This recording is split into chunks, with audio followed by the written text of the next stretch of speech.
নন্দীগ্রামে ভোট পরবর্তী হিংসা মামলায় ৪২ জন তৃণমূল নেতাকে শোকজ। ২০২১ সালে ভোট পরবর্তী হিংসা মামলায় শোকজ করে নোটিশ জারি সুপ্রিম কোর্টের। দেবব্রত মাইতির খুনের ঘটনায় ৪২ জন তৃণমূল নেতাকে নোটিশ সুপ্রিম কোর্টের। রাজ্যের মামলা ঝাড়খণ্ডে স্থানান্তরিত করার জন্য আবেদন জানানো হয় সুপ্রিম কোর্টে। আগামী ১ মাসের মধ্যে অভিযুক্তদের এই বিষয়ে বক্তব্য থাকলে জানাতে হবে নির্দেশ দিয়েছে সর্বোচ্চ আদালত। কেন এই মামলা বাংলা থেকে অন্য রাজ্যে স্থানান্তরিত করা হবে না, অভিযুক্তদের হলফনামা দিয়ে জানাতে হবে নির্দেশ সুপ্রিম কোর্টের। শেখ সুফিয়ান, আবু তাহের, শেখ শাহাবুদ্দিন সহ নন্দীগ্রামের ৪২ জন তৃণমূল নেতাকে নোটিশ সুপ্রিম কোর্টের। কি বলবো, সিবিআই করছে, ওদের শাস্তি চাই, আমরা ন্যায় বিচার চাই।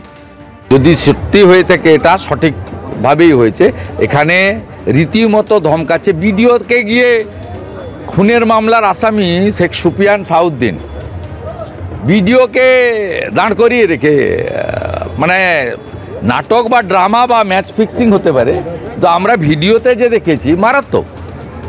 একটা খুনের মামলার আসামি সে একজন WBCS অফিসারকে যে ভাষায় কথা বলছে, এদের তো কোনো পরিবর্তন হয়নি।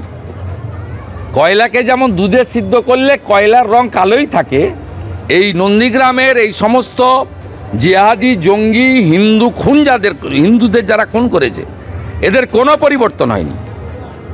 ভারতীয় জনতা পার্টি এখানে যেতে বলে, পঞ্চায়েত বলুন, সমবায় বলুন, শান্তি আছে। আমি এদের হয়তো মন্ডা মিঠাই খাওয়াতে পারিনি, এদের হয়তো বাড়িতে বাড়িতে চাকরি দিতে আমি পারিনি, আমার ক্ষমতা নেই, কিন্তু এদের শান্তিতে আমি রেখেছি। ভোট পরবর্তী হিংসা মামলায় দেবব্রত মাইতির কেসে আমরা সকলেই জামিনে রয়েছি। হিসাব অনুযায়ী আমাদের নিম্ন আদালতে সেখানে শুনানি হওয়ার কথা। নোটিশে বলা হয়েছে যে আপনারা 1 মাসের মধ্যে সুপ্রিম কোর্টে যদি কোনো বলার থাকে তাহলে আপনারা সেটা করতে পারেন। আমরা আমাদের রাজ্য সরকারের উকিল অবশ্যই দেবে, এবং আমাদের নিজস্ব উকিলও থাকবে ওখানে সুপ্রিম কোর্টে। নিশ্চয় আমরা সেখানে লড়াই করব যাতে এই কেস এই রাজ্যে থেকে তার বিচার প্রক্রিয়া চালু হয়।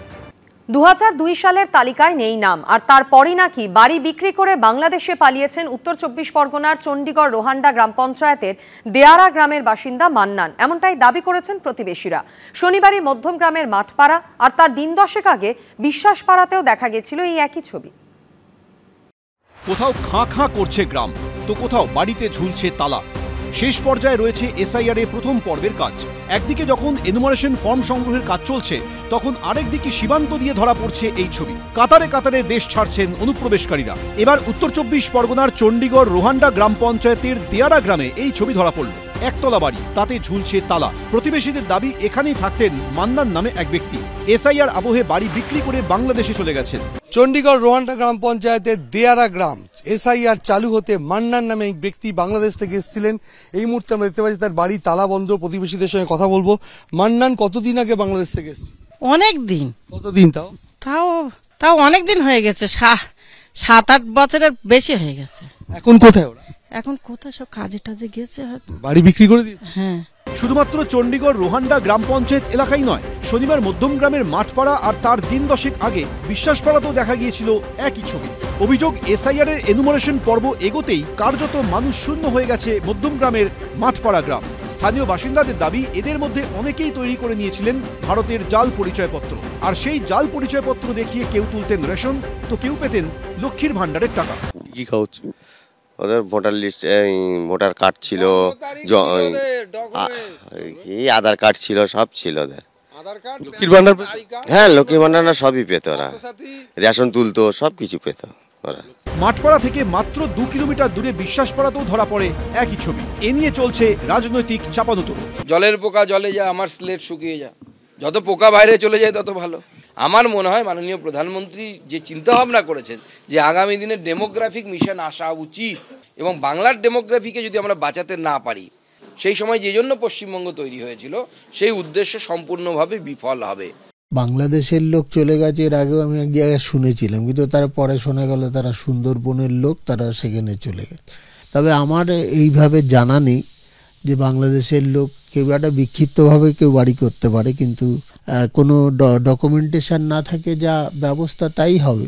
গত কয়েকদিনে মধ্যমগ্রাম থেকে মাত্র 20 মিনিটের দূরত্বে বিরাটি, বিশরপাড়া সহ বিস্তীর্ণ অঞ্চলে গৃহ সহায়িকাদের কাজ ছাড়ার হিড়িক ছিল নজরে পড়ার মতো। সমীরণ পাল, দীপক ঘোষ, এবিপি আনন্দ, উত্তর 24 পরগনা। প্রায় 10 বছর আগে বাংলাদেশের পাসপোর্ট নিয়ে ভারতে ঢুকে একেবারে এদেশেরই পাকা বাসিন্দা, ভোটার তালিকায় নাম তোলা থেকে শুরু করে স্বরূপনগরে জমি কিনে ফেলা কিছুই বাদ নেই। এমনকি এসআইআর এ এনিউমারেশন ফর্মও ফিল আপ করে ফেলেছেন। উত্তর 24 পরগনার বাংলাদেশ সীমান্ত লাগোয়া হাকিমপুরে ওপারের সাতক্ষীরার বাসিন্দা রেহানার কাণ্ড কারখানা দেখে তাজ্জব সবাই। বাংলাদেশের বাসিন্দা, রয়েছে বাংলাদেশের পাসপোর্ট, অথচ তারাই এখন ভারতের নাগরিক সেজে এদেশে বসবাস করছেন, এদেশের ভোটার হয়ে গেছেন, এখানে জমিও কিনে ফেলেছেন। এখানেই শেষ নয়, অভিযোগ ভারতের ভোটার তালিকায় নাম পাকা করতে এসআইআর এর এনুমারেশন ফর্ম পূরণ করে ফেলেছেন। এসআইআর আবহে এই ঘটনা সামনে আসার পর নতুন করে চাঞ্চল্য ছড়িয়েছে উত্তর 24 পরগনার স্বরূপনগরে বিঠারি হাকিমপুর গ্রাম পঞ্চায়েত এলাকায়। এই হলো সেই হাকিমপুর যেখানে এখন প্রতিদিনই অনুপ্রবেশকারীদের ফিরতি স্রোত দেখা যাচ্ছে। রেহানা খাতুন ও তার মেয়ে রজনী খাতুন দুজনই বাংলাদেশের সাতক্ষীরার বাসিন্দা। বাংলাদেশের পাসপোর্ট নিয়ে 2017 সালে মা মেয়ে ভারতে এসেছিলেন। 2022 সালে সেই পাসপোর্টের মেয়াদ ফুরিয়েছে, কিন্তু তারপরেও দুজনের কেউই আর বাংলাদেশে ফেরেননি। ভারতের ভোটার কার্ড তৈরির পর বর্তমানে এসআইআর এর এনুমারেশন ফর্ম পূরণ করে দিয়েছেন রেহানা খাতুন। এখানেই প্রশ্ন, ভারতের ভোটার লিস্টে তিনি নাম তুললেন কি করে? বিঠারি হাকিমপুর গ্রাম পঞ্চায়েতের দহরকন্দা গ্রামের 86 নম্বর বুথের ভোটার আলতাফ সর্দার। সেই আলতাফ সর্দারকেই বাবা দেখিয়ে ভোটার কার্ড তৈরির অভিযোগ উঠেছে রেহানা খাতুনের বিরুদ্ধে। রেহানা খাতুনকে আপনি চেনেন? না, আমি চিনি না। আচ্ছা, আপনার বাবার নাম কি? আমার নাম আলতাফ সর্দার, কিন্তু উনি কিভাবে, কোথা থেকে কিভাবে জাল চক্রভাবে করলো আমি ঠিক বলতে পারছি না। আপনি বলছেন যে আপনার বাবার নাম ভাঙিয়ে উনি ডকুমেন্টস তৈরি করেছে? ডকুমেন্টস তৈরি করেছে, দুটোই বাংলাদেশি। আপনাদের সঙ্গে কোনো যোগাযোগ আছে? না, কোনো যোগাযোগ নেই। পাসপোর্টে ন্যাশনালিটির জায়গায় জলজল করছে বাংলাদেশি। সেই তিনি কিভাবে এসআইআর এ ফর্ম পূরণ করে ফেললেন? প্রশ্নের মুখে পড়ে সাফাই শোনা গেছে স্থানীয় বিএলওর গলায়। উনি আমার কাছে এসেছিলেন, ফর্মটা নিজে লিখে জমা দিয়েছে, এটা আমি নিয়েছি। উনি যে বাংলাদেশে পাসপোর্ট আছে কি না আছে সেটা তো আমি জানি না। আমি যতদূর জানি ওটা দহরকান্দা আলতাফ সর্দারের মেয়ে, জন্মসূত্রে এখানে, ও এখানকার স্কুলে পড়েছে, এটা আমি জানি। এই ঘটনা ঘিরে স্বাভাবিকভাবেই শুরু হয়েছে রাজনৈতিক চাপানুতোর। অনুপ্রবেশকারী আপনারা নিজেরা দেখুন, এই যে প্রজাতন্ত্র বাংলাদেশের পাসপোর্ট হোল্ডার, এখানকার ভোটার, এই যে এখানকার ভোটার, তার জমির দলিল। এই ভুয়ো ভোট নাম যাতে কেটে না যায় তার জন্য তৃণমূল লড়ছে, এবং এই ভুয়ো ভোটেই তৃণমূল এতদিন জিতে এসছে। এই রেহানা খাতুন, এর জন্মস্থান এখানেই, এর বাবা আলতাফ হোসেন, এখানকার স্কুলেই পড়াশুনো করেছিল। স্থানীয় বিএলও ও তৃণমূলের ব্লক সভাপতি মা মেয়ের পাশে দাঁড়ালেও যাকে ঘিরে চাঞ্চল্য সেই রেহানা খাতুন গোটা অভিযোগ কার্যত অস্বীকার করে নিয়েছেন। আপনার মেয়ের যে ডকুমেন্টস গুলো আছে, মেয়ে কিসের ডকুমেন্টস এর ভিতরে এপারে রয়েছে? এবারে কিছুই নাই, কিছুই নেই। তাহলে বাংলাদেশ থেকে কিভাবে এসেছিল মেয়ে?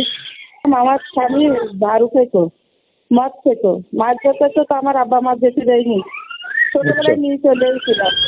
বর্তমানে রেহানা খাতুন আর তার মেয়ে এখন মুম্বাইয়ে রয়েছেন, অথচ দুজনেরই এসআইআর এর এনুমারেশন ফর্ম পূরণ হয়ে গেছে।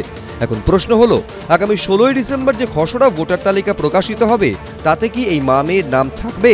সমীরণ পাল, এবিপি আনন্দ, উত্তর 24 পরগনা। এবিপি আনন্দ, এগিয়ে থাকে, এগিয়ে রাখে।